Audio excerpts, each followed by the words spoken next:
Will you write to me? Postcard will do. I'd write to you from the moon. But how about just a phone call from me? Great. It's much closer than Houston. How do you say goodbye without really meaning goodbye? You don't say anything.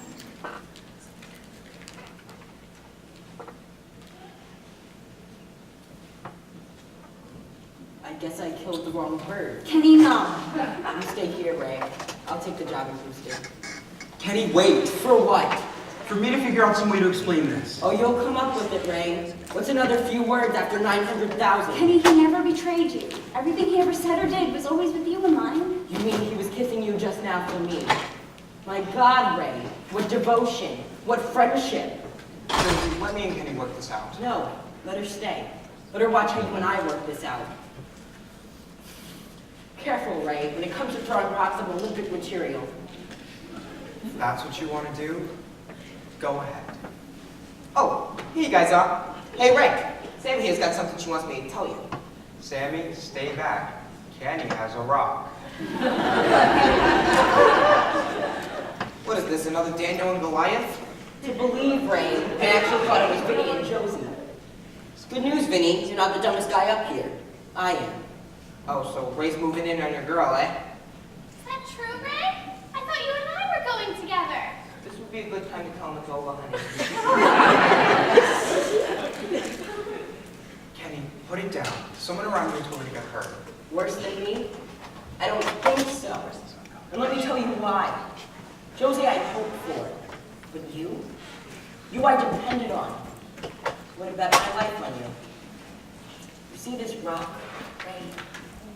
That's our friendship. Well, the hell with it. Oh, jeez, I bet he got another bird.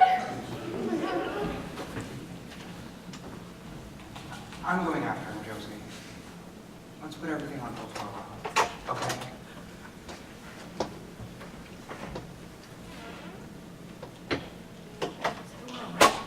I heard a scream.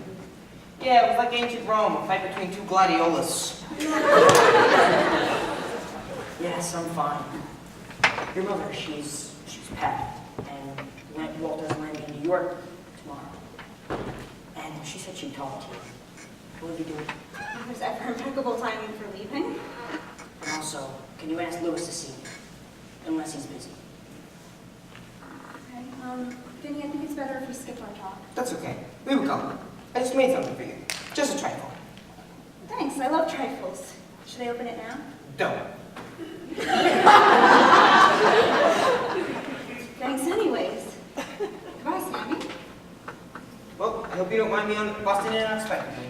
Just have to thank Josie for something she did for me one night in Miami. You don't have to tell me what it was. One day, I want a place in the woods just like this. Only on a beach in Miami.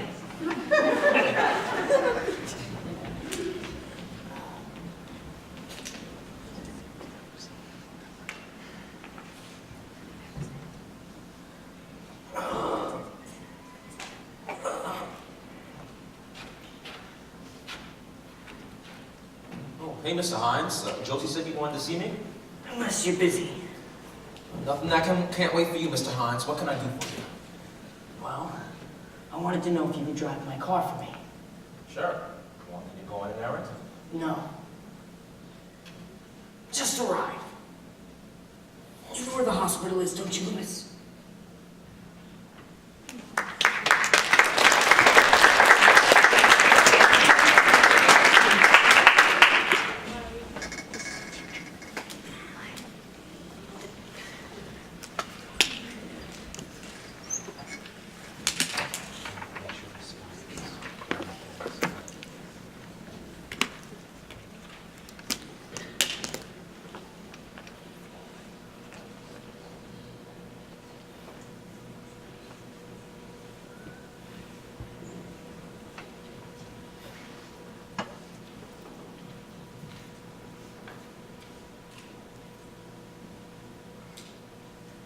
That man had himself another heart attack.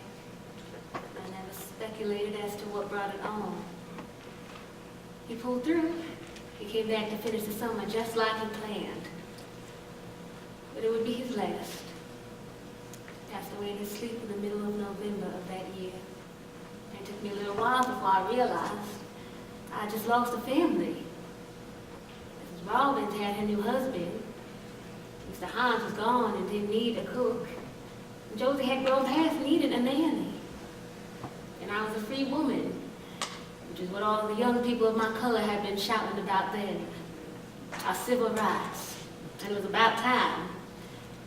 One thing always confused me, because the Hines family had always been civil to me. And by my way of looking at things, I was the only one in that family who had any of the rights, whether they knew it or not. But I moved on in the world. Me and Louis opened a restaurant in the city, featuring my cooking and my putting up most of the money. But Louis, true to his word, worked his good hand to the bone and his good heart to death. But we did have 22 fine years together, and I raised up a niece and 2 nephews of mine right up through college. But as I said before, on nights like this, my mind wanders back to this house. And in particular, the last night of that summer, when we packed to close it up, not knowing it would be for the last time.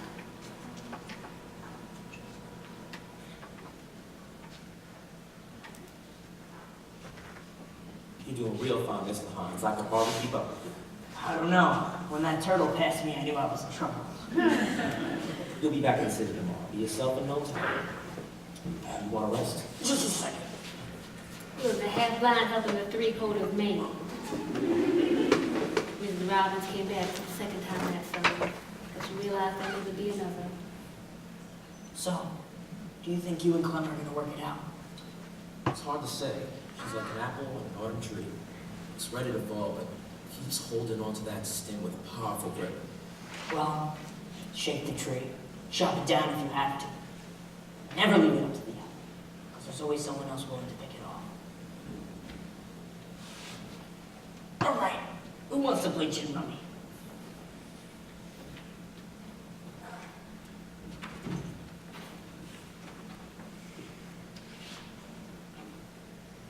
Louis. What'd I do wrong now? We won't have much time to talk because me and the family's packing to leave first thing in the morning. I know. I know you know. I was just wondering what your plans are. I already told you my plans. Going back to New York to find myself a place to live. Sounds like a good idea. 'Cause I've been thinking things ain't gonna work out between you and me. You already told me that. Why are you telling me again? 'Cause lately you've been showing signs of losing your hearing as well. I hear you the first time. I stopped listening the second, third, and fifth time. You still thinking about opening that restaurant you've been talking about? Well, I got my eye on a place, and I got my eye on someone to cook. I was just asking. Clemma, you and Mr. Hines have been real nice putting me up these last few weeks. But I gotta get on with my life. You need to worry about me. I ain't worried about you. Why would I be worried about you? Then don't.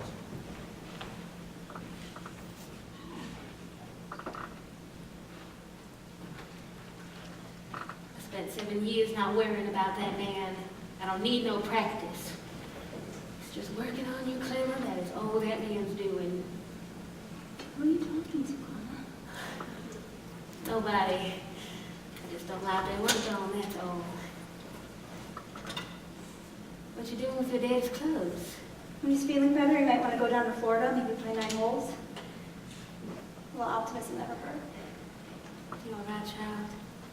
Your mother's looking for me for that end of summer talk. Only I can't worry about our relationship and our condition when she knows my father may not even... Why is she here? She can't save his life. No, she can't. And she knows that. It's you and her she's trying to save. She had her chance 2 years ago when she left. If she didn't, maybe none of us would need to be sick. I ain't saying you ain't allowed to be mad at your mom. You can't go through life without going through that feeling. She wants me to forgive her for everything. And she never forgave my father for being away so much. It ain't my place to judge him, Josie. Well, maybe you were lucky. You told me there was never a divorce in your family. That's right. Because my daddy died when I was 12 years old. mama, she didn't have time to get angry at her loss because she had 7 children to raise. I got angry before her. With who? With God. Let me tell you something. Taking up your mama ain't nothing to taking on God. You get friends with the Lord and he can pump you right out of the universe. But I did it anyway. What did you do? I went to church, but I never said any of my praise to him. That's when my mama taught me about anger. She said to me, Clemma, if you got anger in your heart, you better get rid of it fast. Because anger with no place to go looks for a place to stay.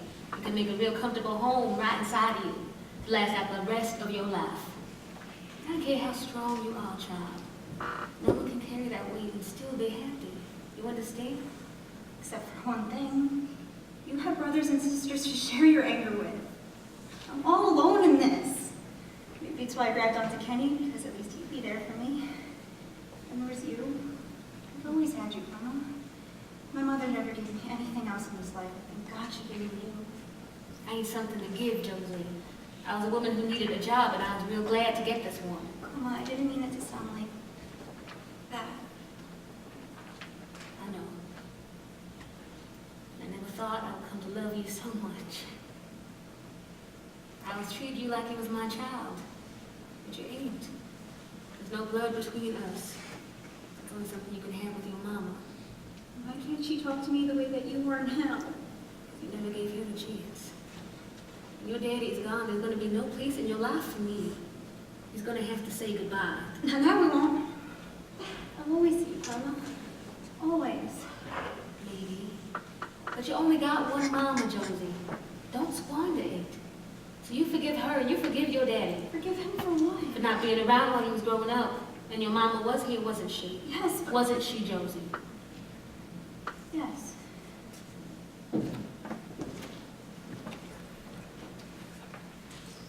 I thought I heard you out here. Excuse me, Mr. Robbins. I was just heading inside to help Louis with the bag.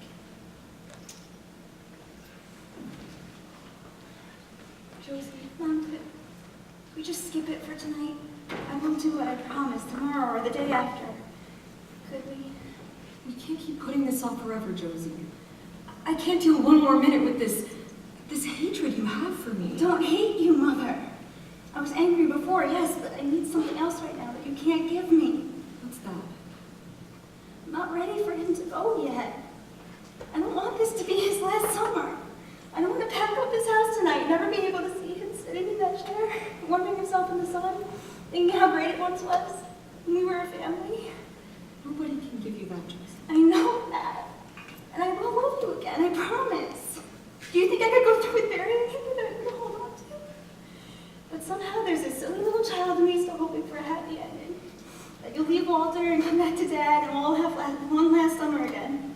It's not going to happen, I know that. But I don't have to know it tonight. Tonight, that's all I'm talking about. I understand. I do. Josie, I just want to put my arms around you and make it all right. What do you need? Wait as long as you want, sweetheart. I love you. I do. I just wish we could better. I know. It's okay. Here for you. I'll always be here for you. Annie, I've been looking for that cashmere sweater you got me for my birthday. Burt, you shouldn't have climbed those stairs. You're absolutely right. Come up here and give me a shoulder to lean on.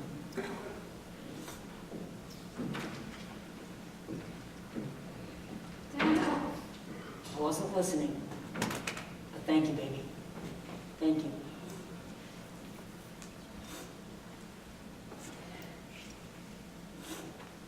Josie. Hi. Hi. Hi. I thought you were in New York working. I am. I took a coffee break and drove 90 miles to see you. You have a look in your eye. No, it's the reflection of the moon. You have to position yourself just right. Have you seen Kenny? Oh yeah, he's fine about you. Fine about me. He's not ready to give me blood again, but he's okay. How's your father? Keeping my fingers crossed.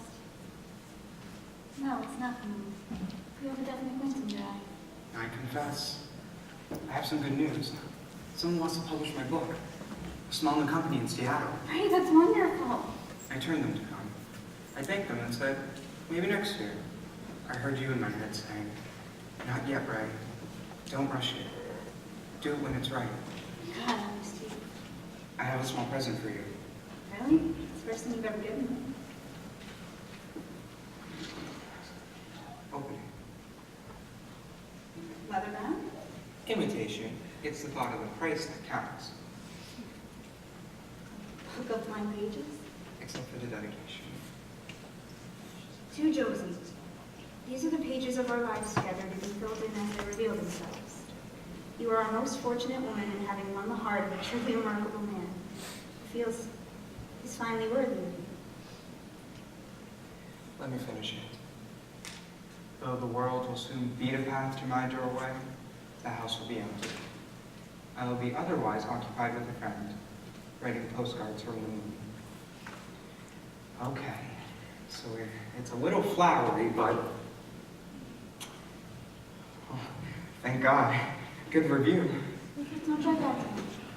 I wasn't. Kenny gave me the keys to his house. What's wrong with my house? Your parents are here, and Louis and Clemma. No one would mind. Leave a notice. I don't know if we're going to come back here. It would make me happy to know that everyone I care about is in this house tonight.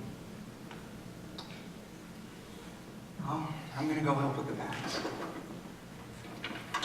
Hold on to this. It's first edition.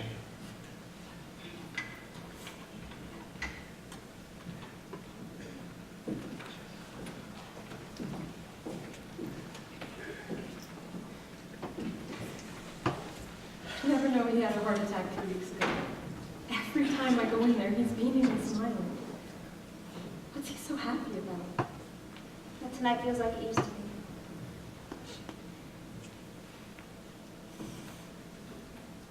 I guess nobody's gonna be needing me around with your young man and Louis doing all the heavy work. Which I guess is why God thought of men in the first place. I can't remember the sky ever being this clear. Can you, Josie? Yes, Mom. Ever since we've come up here. I suppose you're right. Look at the birds over there, waiting for us to get out so we can get all the leftovers in the beds. When Josie was a girl, she always made sure we left plenty of food outside when we left, for the animals to get through the winter. I used to see squirrels running up into the trees carrying Oreo cookies. I wonder what it's going to be like up here 100 years from now. Just come back and see for yourself. I'll be long gone in 100 years, Mama. Maybe. That's never any reason to stop you from coming back.